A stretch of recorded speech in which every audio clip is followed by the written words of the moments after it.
চিকেনের এই বোনলেস পিসটা আমি সবসময় রেখে দিই, তার কারণ হচ্ছে এইটা যখন রান্না করা হয় আমার একদম ভালো লাগে না। তাই এটা আমি সবসময় রেখে দিই কোনো একটা কিছু বানিয়ে খাওয়ার জন্য। যেমন আজকে বানাবো আমি চিকেন বটি কাবাব, তার জন্য নিয়ে নিয়েছি পেঁয়াজ, তেজপাতা আর হচ্ছে জিরা, স্টার মশলা, তারপর একটু পাঁচফোড়ন নিয়েছিলাম, আদা ছিল, রসুন ছিল, এই সবগুলোকে আমি ব্লেন্ড করে নিব। তোমরা হাতের কাছে যেই সব মশলা পাবে সবই দেবে, যেমন আমি দারচিনি, এলাচ, জয়ত্রী, জয়ফল এগুলোও দিই, কিন্তু আজকে আমি এগুলো পাইনি তাই জন্য আমি এগুলো দিইনি। তোমরা হাতের কাছে যে মশলাগুলো পাবে দিয়ে দিবে। সাথে কয়েকটা কাঁচামরিচও দিয়ে দিয়েছি যাতে একটু ঝাল ঝাল হয়। তারপর এগুলোকে সুন্দর করে ব্লেন্ড করে নিব।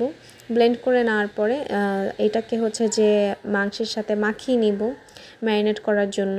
তো এখানে আমি দিয়ে দিয়েছিলাম ওই মশলাটা, সাথে একটু ধনের গুঁড়ো আর একটু গোলমরিচের গুঁড়ো, একটু হলুদ গুঁড়ো আর শুকনো মরিচের গুঁড়োটা, আর একটু কেওড়া জল দিবে, তাহলে পুরো হোটেলের মতো একটা ফ্লেভার আসে।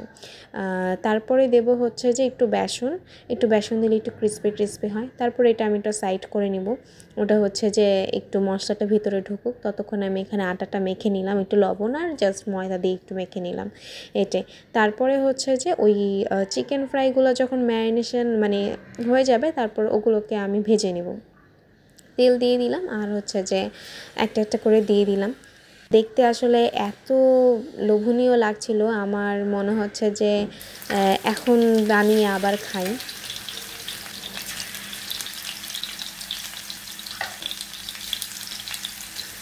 আর খুব বেশি ফ্রাই আমি করি না এই চিকেনগুলা, লাইক এই যে দেখছো যে কালারটা এসেছে এই কালারেই রেখে দিই।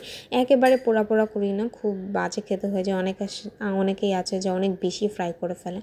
আর এদিকে আমি রুটি বেলে রুটিও করে নিয়েছি, সাথে হচ্ছে যে এই যে আমার চিকেন বটি কাবাব অনেক মজা হয়েছিল।